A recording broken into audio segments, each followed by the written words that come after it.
Olá pessoal, continuando a leitura do livro que é Filosofia de José Ortega y Gasset, capítulo 2. Aula 2.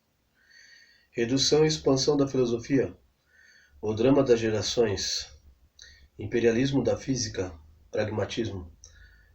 Por razões que não é urgente nem interessante comunicar agora, tive que suspender o curso iniciado por mim na universidade.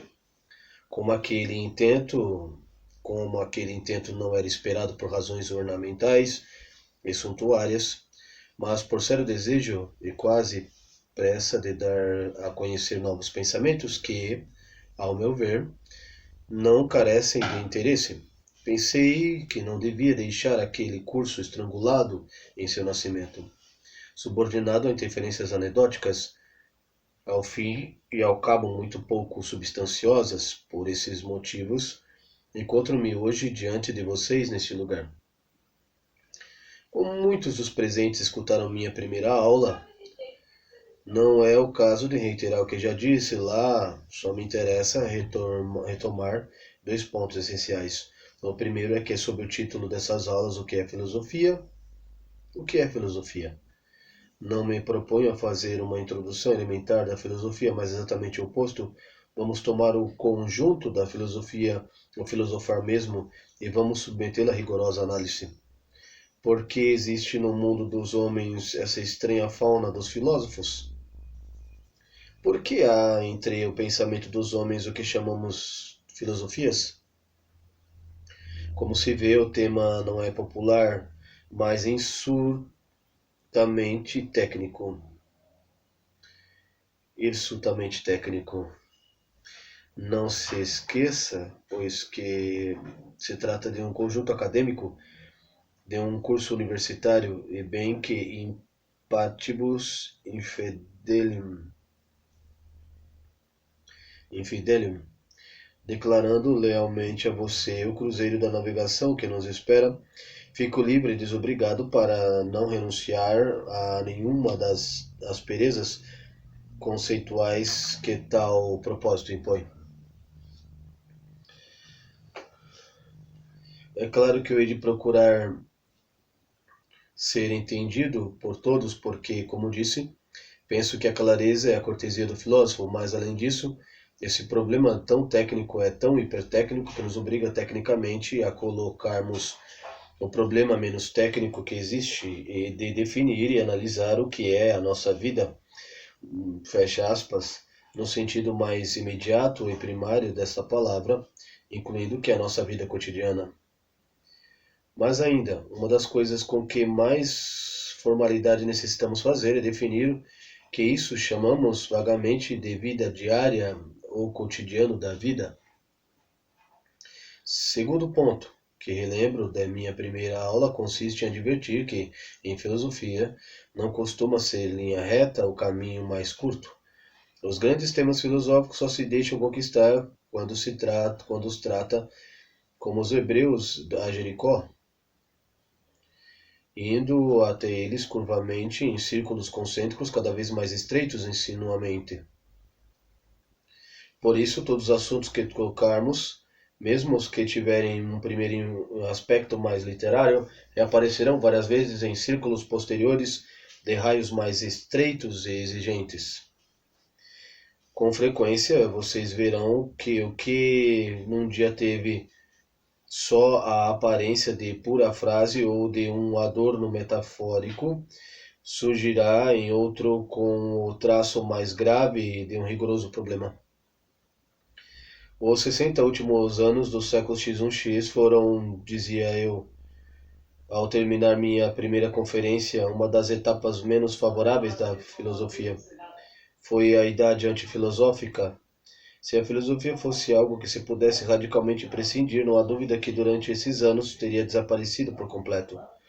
Como não é possível arrancar da mente humana desperta para a cultura sua dimensão filosofante, o que aconteceu foi reduzi-la ao mínimo. Mesmo assim, o temperamento e a predisposição de que o filósofo inicia seu trabalho hoje consiste precisamente num claro afã de ir novamente em direção a uma filosofia do alto mar, plena e completa, em suma, a máxima de filosofia. Num período de 30 anos, a atitude do filósofo durante seu próprio labor se modificou.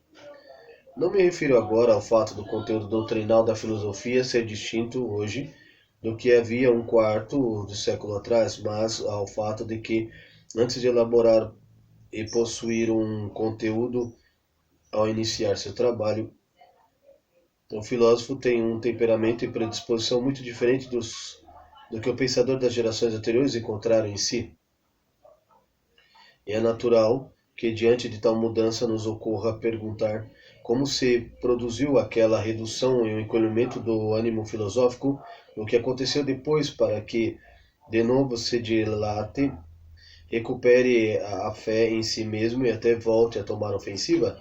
O esclarecimento de cada um desses fatos só se encontraria definido a estrutura do homem europeu em cada um desses pontos, desses tempos. Toda explicação para entender as mudanças visíveis que aparecem na superfície da história, não descer até encontrar as mudanças latentes, misteriosas, que se produzem nas entranhas da alma humana, será superficial. Pode até ser que haste para efeitos limitados nosso tema, como vamos dar hoje da mudança aludida, mas só se soubermos que é insuficiente, que tira o fato histórico sua dimensão de profundidade e converter o processo histórico num plano de somente duas dimensões. Mas indagar a sério por que acontecem essas variações do modo de pensar filosófico, político, artístico, equivale fazer uma pergunta de tamanho excessivo, equivale colocar a questão de por que mudam os tempos. Porque não sentimos nem pensamos hoje como há 30 anos, porque a humanidade não vive estacionada num idêntico, invariável repertório, mas ao contrário ainda anda sempre inquieta, infiel a si mesma, fugindo hoje do seu ontem, modificando a toda hora o formato de seu chapéu e o regime de seu coração, em suma, porque a história.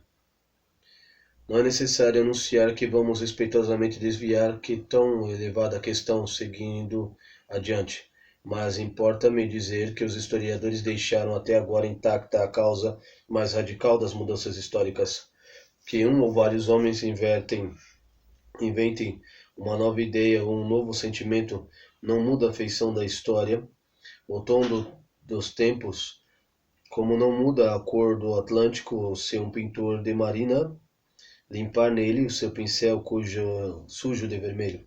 Mas se de repente uma massa ingente de homens adota aquela ideia e vibra com aquele sentimento, então a superfície da história, a face dos tempos, se atinge de uma nova cor. Entretanto, as massas ingentes de homens não adotam uma ideia nova, não vibram com um sentimento peculiar simplesmente porque lhes pregue. É preciso que essa ideia, esse sentimento esteja neles pré-formados, inatos, prontos. Sem essa predisposição radical, espontânea da massa, todo pregador seria um pregador no deserto. Daí que as mudanças históricas supõem o nascimento de um tipo de homem mais ou menos distinto do que havia, ou seja, supõe a mudança de gerações. Há 30 anos eu prego aos historiadores que o conceito de geração é mais importante em história. E deve ter chegado ao mundo uma nova geração de historiadores, porque vejo que a ideia pegou sobretudo na Alemanha. Para que algo importante mude no mundo é preciso que mude a ideia, mude o tipo de homem, entende-se, o de mulher. É preciso que apareça multidões de criaturas com uma sensibilidade vital distinta da antiga e homogênea entre si. Isto é a geração. uma variedade humana no sentido rigoroso, que os naturalistas dão o conceito de variedade. Os membros dela vêm a um mundo dotado de certas características típicas de exposição, preferências que eles dão uma fisionomia comum, diferenciando da geração anterior. Mas essa ideia inócua, súbita energia e o dramatismo ao fato tão elementar como inexplorado de que todo o presente coexiste três gerações, os jovens, os maduros, os homens maduros e os velhos.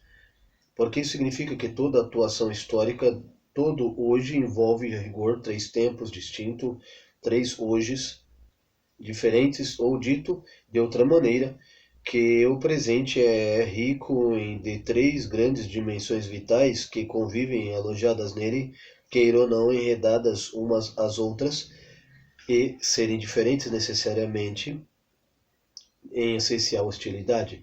Hoje é para uns 20 anos, para outros 40, para outros 60, e isso que três modos de vida tão distintos tenham de ser o mesmo hoje expõe manifestamente o dramatismo dinâmico, o conflito e o choque que constitui o fundo da matéria histórica de toda a convivência atual.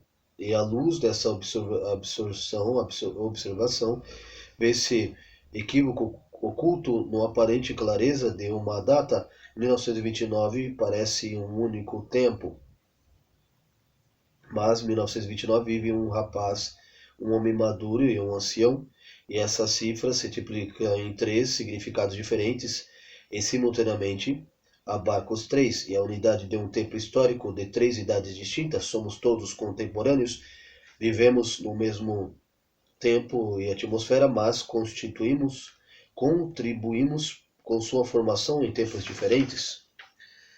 Só se coincide com os coetâneos, os contemporâneos não são coetâneos, é urgente distinguir em história coetaneidade e contemporaneidade, alojados no mesmo tempo, exemplo cronológico que convive três tempos vitais distintos. Isso é que eu costumo chamar de anacronismo essencial da história.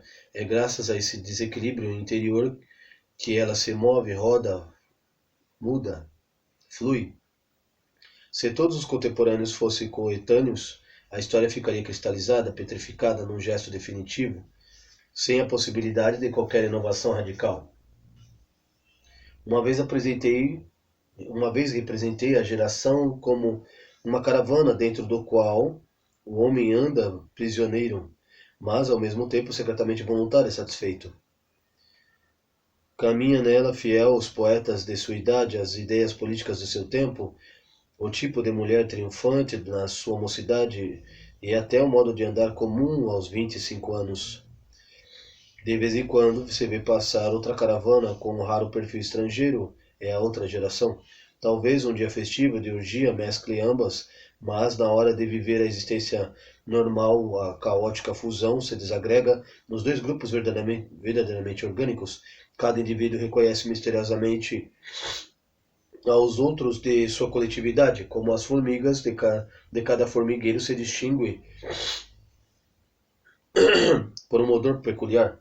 Descobrir que estamos fatalmente adscritos a um certo grupo de idade e a um estilo de vida é uma das experiências melancólicas que antes ou depois todo homem sensível chega a ter.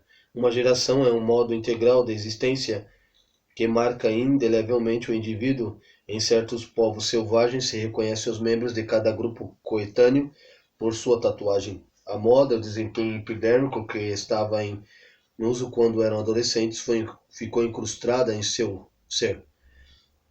Essa fatalidade, como todas elas, tem algum poros por onde certos indivíduos geralmente dotados sabem escapar. Há quem conserve até a velhice o incansável poder de plasticidade, de juventude perdurável que lhe permite renascer, reformar-se ou três vezes na vida. O homem assim geralmente tem o caráter precursores e a nova geração presente neles, um irmão de maior advento prematuro, mas esses casos pertencem à ordem de exceção que no biológico mais ou em nenhum outro reino confirma a regra. O problema que essa fatalidade coloca a vida de cada um, que se sentir adscrito em uma geração que pode servir como exemplo para que eu chamei de arte da vida. Trata-se de uma fatalidade, no fato de que alguns indivíduos escapam nela, seja goze de maior juventude, indica que essa fatalidade porosa, elástica, ou, como o maravilhoso Bergson dizia, a fatalité modifiable, quando vossa alma sentir um fenômeno medianamente característico de nossa época, como algo externo e indecifrável, de algo que nos quer envelhecer, há em todo organismo individual social uma tendência ao prazer em se desprender do presente, que é sempre uma inovação, recair por inércia no passado e no habitual. Há uma tendência de se tornar pouco a pouco arcaico, do mesmo modo que o homem que cultiva exercícios físicos chega aos 50 anos, tende a abandoná-los e repousar. Se faz isso, está perdido, seus músculos perdem elasticidade, logo a decrepitude dele será inevitável. Mas se, resistindo à delícia do descanso, superar o primeiro desejo de abandono e continuar em pleno exercício, verá com assombro seus músculos possuir ainda um imprevisto capital de juventude. Isso quer dizer que, em vez de nos abandonarmos a essa fatalidade que nos aprisiona numa geração, é preciso reagir contra ela, renovando-os no modo juvenil da vida que sobrevém. Não se esqueça de que é característico de todo o vital a contaminação. A enfermidade é contagiante, mas também a saúde é contagiante, o vício e a virtude contagiante, a velhice e a mocidade. Como é sabido, não há tema mais cheio de promessas da biologia de hoje que o estudo experimental do rejuvenescimento. É possível que, dentro de certos limites, com determinada higiene física e moral, prolongar a juventude sem vender a alma ao diabo. Quem envelhece logo é porque quer, ou melhor, porque não quer viver, porque é incapaz de se esforçar freneticamente em viver, parasita de si mesmo, sem fincar-se bem no destino. O fluxo do tempo o arrasta para o passado. Mas essa prolongação